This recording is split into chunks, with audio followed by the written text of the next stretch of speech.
A los Piñoyerroz no les interesa mucho la historia. En lugar de las fortunas de las naciones, sus crónicas pasadas registran el auge de jefes y wag devastadores, y hay menos análisis erudito y más detalles sanguinolentos. Pero ni a los Piñoyerroz les pasó desapercibida la llegada de la hora de la ruina. Aquellos en Axi fueron los más conscientes, lo cual es comprensible, dada la cantidad de territorios Horrus que acabaron engullidos por el roer. Pero incluso fuera del Reino del Fuego se notó el cataclismo.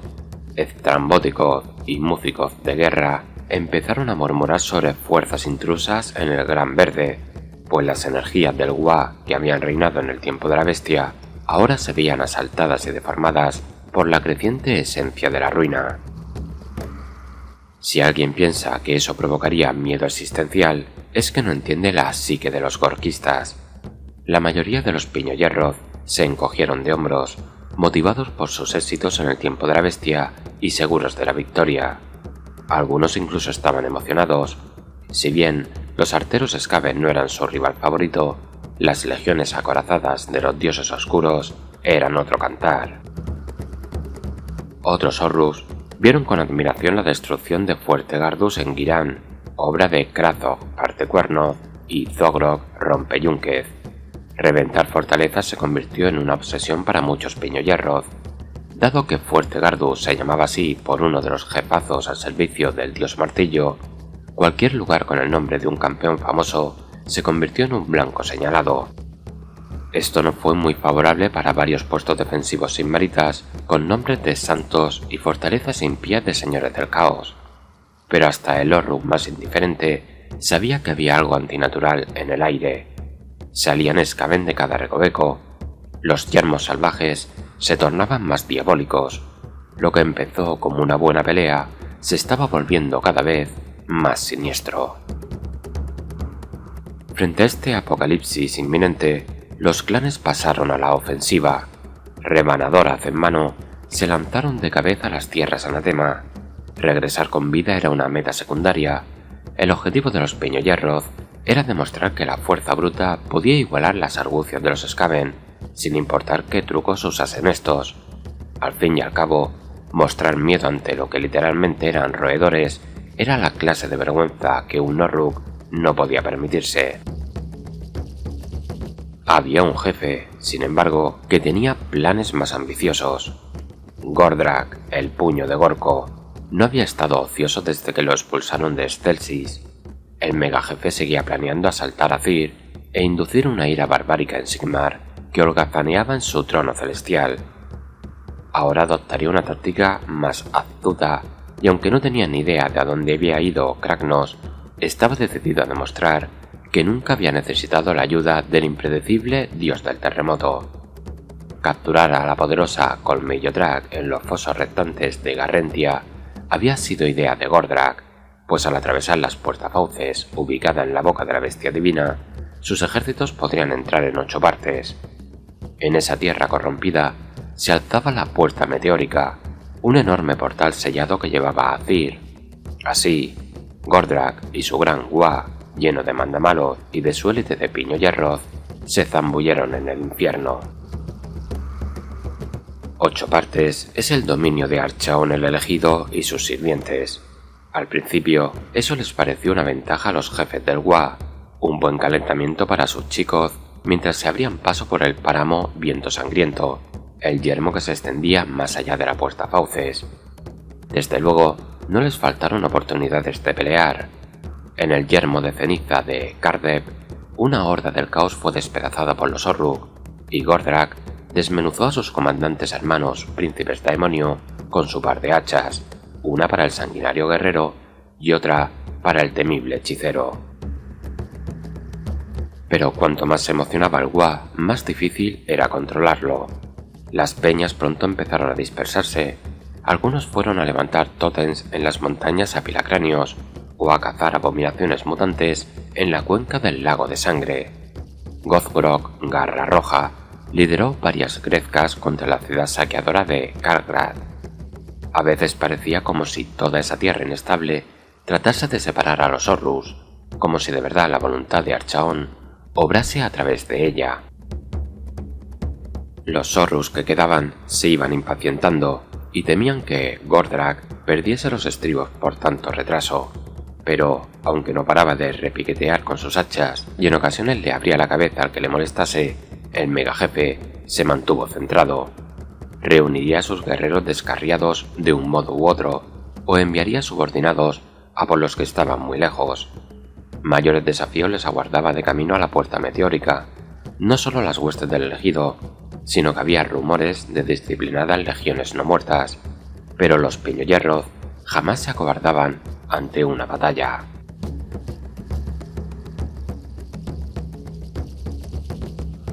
En la prehistórica era de los mitos, mientras los ejércitos del caos continúan su conquista de Gur, alzan una enorme figura de Archaon sobre el portal Mantícora.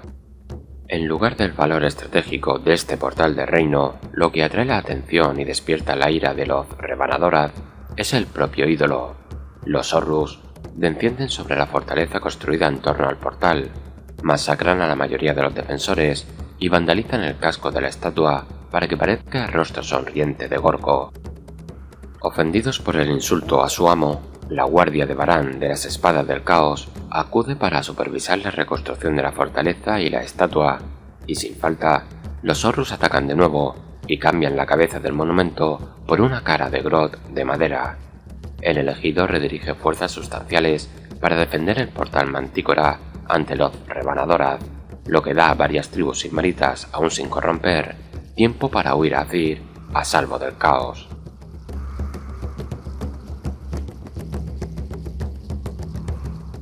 En una antigua mina zoctiana, los Piñoyerroth de los Pizalejoth descubren una reliquia peculiar, el Menhir Chungothpora.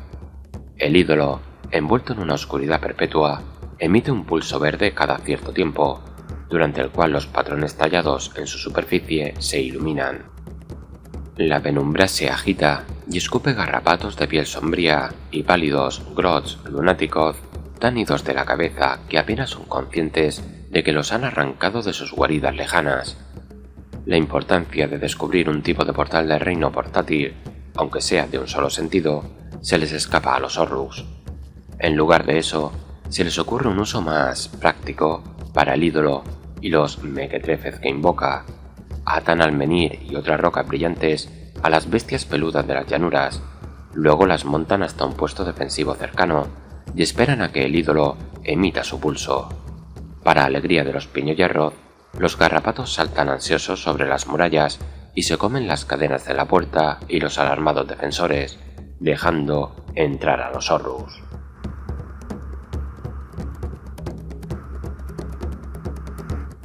El vampiro duque Brekovich de Karstinia añade un nuevo tesoro a su infame colección de curiosidades, un trozo de uña supuestamente de la pezuña de la bestia divina Colmillo Despedazador. Esto llama la atención de los Piñoz de Sangre, que se enfurecen en nombre de su ídolo porcino. Varias estampidas de gruntas arrasan poblados de esclavos de Karstinia antes de estrellarse contra las puertas del vampiro. Ni los encantamientos trazados en la madera, ni los senescales de Brekovich logran repeler a los Horrus. En la devastación, varias reliquias de valor incalculable acaban aplastadas, entre ellas el trozo de pezuña. Nadie entre los Piñoz de Sangre se da cuenta.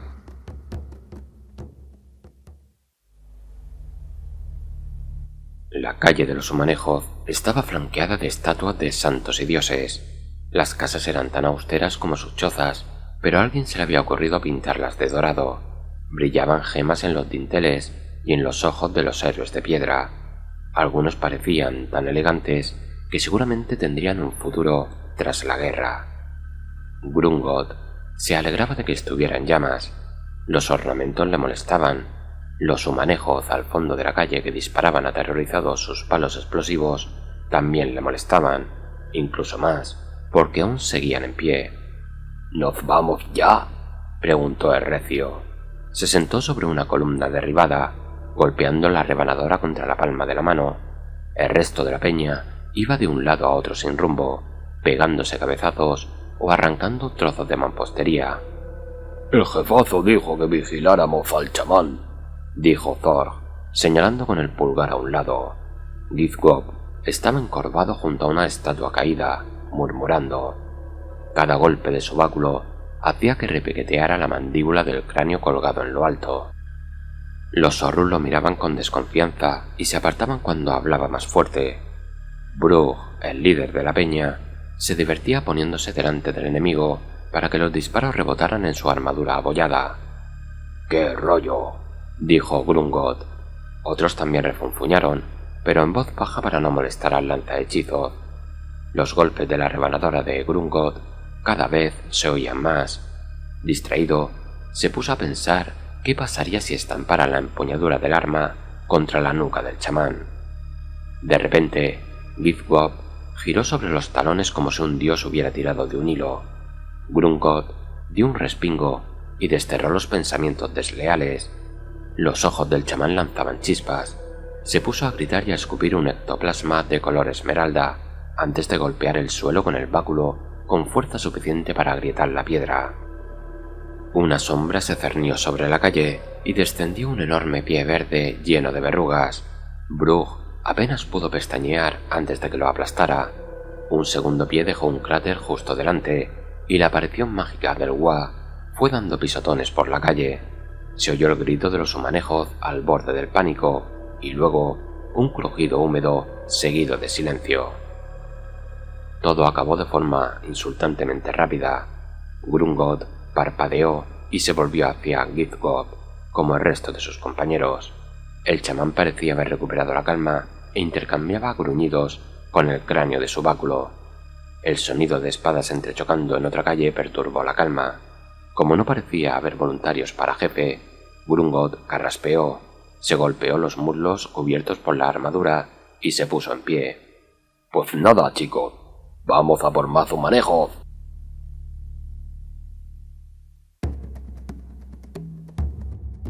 Las profecías están muy arraigadas en la cultura de los Mandamaloth. Durante siglos se le había enseñado a todo Orruk de Pantano que cuando el desastre natural andante que era Kragnos regresase de su prisión ancestral, los Mandamaloth se rebelarían en gran número, y entonces demostrarían que su malicioso intelecto no tenía rival. Sería fácil achacar todo eso a la arrogancia de los Horrus si no fuera porque se cumplió. Cuando la magia azotó los reinos por el enfrentamiento entre dioses ignorantes, el pico doble cuerno se quebró, anunciando el regreso del fin de los imperios. Con un rugido, empezó el tiempo de la bestia. Ya fuese siguiendo al enfurecido Kragnos o emergiendo en pantanos olvidados, los Mandamaloth cayeron sobre enemigos de todo tipo, regodeándose en el terror que sembraban. En su maldad, envenenaron una franja de Tondia hasta que se derritió, formando las tierras ahogadas. Se enfrentaron a los forjados en la tormenta en las ruinas de Fuerte Piedra Ámbar y presenciaron el primer encarnado arrasando los osarios de las montañas Espina de Kron. Pasaron los años, los tambores de la guerra seguían sonando, llamando a los Mandamaloth y diciéndoles que su momento había llegado. A través de portales de reino olvidados por la civilización, los hijos de Morco se habían esparcido por ciénagas de todos los reinos. Tierras que no solían enfrentarse al miedo de una invasión Orruk se vieron de pronto ante un enemigo para el que no estaban preparadas. Se perdió el contacto con asentamientos y puestos defensivos sinmaritas, se profanaron claros sagrados y Mandamaloth bebieron grog y derramaron sangre en los salones de ciudades templo. Pero Gur seguía siendo el centro de la amenaza Orruk, como siempre. Kragnos seguía arrasando los dominios, y tras él venían Gosprak y su horda, aprovechando la matanza que el dios dejaba a su paso. No había lugar a salvo de sus depredaciones, incluso lograron penetrar en el territorio abandonado de los Drogruk, Donse. Todo iba bien, hasta que empezó a ir mal. Los Orruk viajeros hablaban de cosas extrañas en las tierras salvajes, de rátidos que hundían esquirlas de roca verde en la tierra por motivos desconocidos, pero probablemente malos. La mayoría de los Mandamaloth, sin embargo, seguían con el subidón de sus anteriores triunfos. Cuando la hora de la ruina resonó de forma explosiva, les pilló desprevenidos, y con la súbita desaparición de Kragnos, la energía del Wa empezó a fluctuar y perder su ímpetu conquistador. De pronto abundaban los enemigos y les podían atacar más cerca de lo que los Horus les gustaría. Los daemonios no temían las ciénagas como los mortales. A la vez, los resurgidos Skaven usaban lanzallamas para consumir los manglares con infiernos esmeralda. Incluso en ausencia de ataques directos, peligros más sutiles acechaban en las sombras. Igual que los mandamaloth envenenaban las heridas abiertas, las energías de la ruina se derramaban por la piel perforada del cosmos, volviendo los dominios de los Horus en su contra al contaminar el intelecto primigenio de las ciénagas. Lo más irritante para los mandamaloth era que los hubiera pillado con la guardia baja, y nadie se la jugaba a los chicos de Morco sin represalias. Peñas de mandamaloth se ofrecieron a guiar huestes del caos por los pantanos y las condujeron a parajes repletos de trampas infernales. Lanzaron incursiones nocturnas para sembrar hostilidades entre señores de la guerra y sabotearon lugares de rituales daemónicos para que los entes invocados escapasen y asaltasen a sus supuestos amos. Los mandamaloth se vieron ayudados por Jefeth Navajeroth y sus compañías de Hawkgroth, que parecían estar reuniéndose en cantidades importantes. Como siempre, esa alianza no se sustentaba en el respeto mutuo, sino en el pragmatismo calculador. Aunque algunos de esos mercenarios vendieron sus servicios a bandas del caos, una dura lección entre los Hawkgroth es que los traicioneros Skaven siempre encontraban un modo de complicar una buena estafa, y por tanto, su época de prominencia debía acortarse de cualquier modo posible. Esos jefes navajeros también trajeron a los caciques noticias sobre unos antiguos socios que empezaban a mover ficha, algo que hizo que los Horus mirasen con recelo hacia las montañas cenicientas. Puede que las fuerzas del caos estuvieran en auge, pero los mandamaloth no se olvidaron de sus otros enemigos. El propio Gosprak viajó entre diversos clanes, pregonando la guerra contra los Humanejoth del dios Martillo y sus aliados. Desde su fortaleza en las tierras ahogadas, el chamán culpaba a las fuerzas del orden por dejar a los Horus sin el poderío de Kragnos, sin mencionar el papel que había jugado sus propias maquinaciones en la desaparición del dios. Con las fuerzas de la civilización muy diseminadas y cada vidente y profeta centrado en las hordas caóticas, Gosprak vio una debilidad que explotar y antiguos planes retumbaron en su cabeza. Las tierras ahogadas se habían formado mediante una argucia para sacudir la tierra y derribar las ciudades al mar. Quizá a ese ardid aún le quedaba fuelle.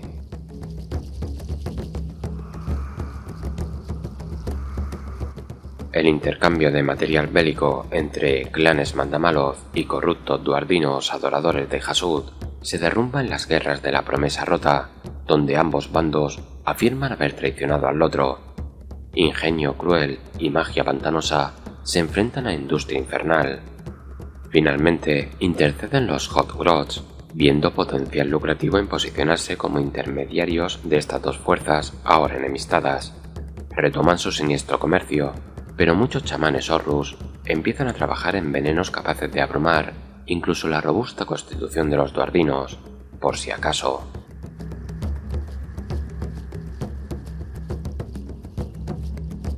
Tras quedar inconsciente en batalla, el chungo noble Lobo se despierta en la mesa de banquetes del barón Malamolleja.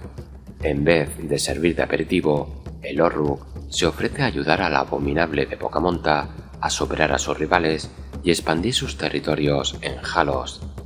Por fortuna, la mayoría de sus planes tienen éxito, o los puede justificar ante los caníbales delirantes. En calidad de asesor extranjero de Malamolleja, Lobo reúne una banda de Horus exiliados y disfruta de su nuevo cargo de autoridad y los abundantes banquetes de su patrón.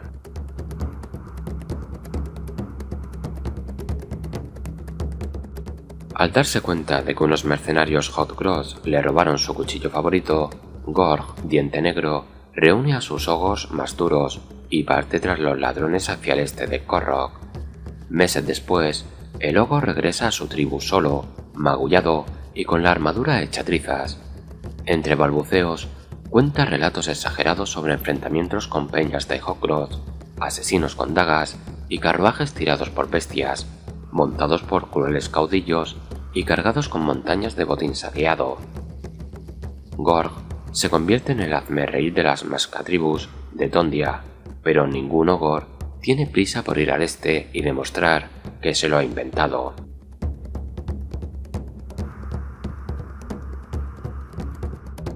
El jefe pantanoso Skundrek y su zoológico Bazo Sombrío se enfurecen al descubrir que los clanes Moulder han matado a la bestia pasmada de Brote Séptico.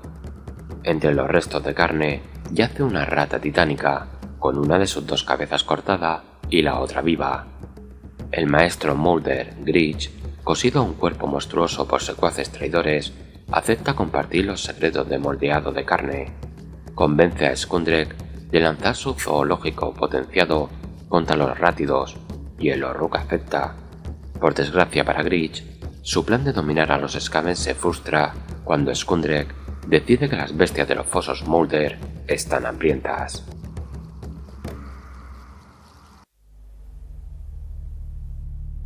Los pasos pesados de los sagradones levantan salpicaduras de agua salobre que humedecen las escamas de Lokgor, aunque el saurio apenas presta atención. Bajo la enorme cresta rugosa que lo distingue como uno de los favoritos de Eve, asoman unos ojos entrecerrados por la concentración. Emite un gruñido casi subsónico, pero suficiente para animar a los suyos y a las monturas a ir más rápido. Los pájaros exóticos olvidan por un momento las carcasas de dracos de ciénaga que picotean y graznan al paso de la cohorte, pero Lokgor también los ignora. Está concentrado en el olor. No es difícil, pues el aroma rancio hace arder las narinas con una fetidez húmeda. Unas líneas de olor sinestésicas marcan un rastro, pintando un camino entre árboles medio caídos y peñascos limosos que se adentran en los pantanos. Más adentro en el lodazal, lejos de la vista de los perseguidores, se oyen unos pisotones desgarbados y choques temerarios. Se trata del sangre caliente de piel verde conocido como Skundrek y su montura despreciable. El plan ha dictado que el Orruk debe morir, y así será. El hedor del coloso en el que va montado el Orruk es apabullante, pero facilita seguir el rastro. Las narinas de Lokgor se dilatan. Los sagradones no son ágiles, pero en este entorno se lucen. Cuando se topan con obstáculos que estos depredadores pesados no pueden atravesar arrollando, simplemente los saltan, para los que apenas interrumpen el paso. Tan solo les gotea algo de saliva de las fauces. La vegetación es densa, pero Lokgor y los suyos tienen sentidos agudos. Pronto divisan los Horus altos y delgados que salen de su escondrijo, aullando y agitando sierras y cuchillos. Matarlos es instintivo. Lokgor los ensarta con la lanza, los golpea con el escudo o los deja a merced de las poderosas fauces de su montura, que los sacude con una fuerza aplastante. La sangre mana a chorros, si bien el hedor de la presa es tan intenso que Lokgor no recibe el olor de los órganos desgarrados ni los estertores ahogados, pero no le importa, pues significa que la presa está cerca. Los pisotones han cesado, los serafones irrumpen en el claro, la presa Orruk ha interrumpido su huida y se ha vuelto hacia los perseguidores. Su bestia emite un resoplido de advertencia. Lokgor levanta la lanza y ruge. No le importan las emociones, así que no percibe la sonrisa de superioridad tras el casco del Orruk, ni los guerreros con ballesta a la espera hasta que es demasiado tarde. Del arbusto salen silbando unos proyectiles mellados que desgarran la garganta a los de Lokgor. Guerreros forcejean y aúllan al ser arrastrados a la oscuridad. Lokgor recibe un impacto en la mandíbula y sale despedido por el aire. Se desploma en el suelo, pero el sentido del deber lo empuja a intentar levantarse apoyado en el arma. 2 proyectiles se le clavan en los hombros y le inoculan toxinas en la sangre fría, poniendo fin a su intento. Mientras se apoderan de él las convulsiones, Lokgor oye a la presa hablar. «Muy bien, chicos. Atad a las bestias. Quien les haga daño se convertirá en su cena».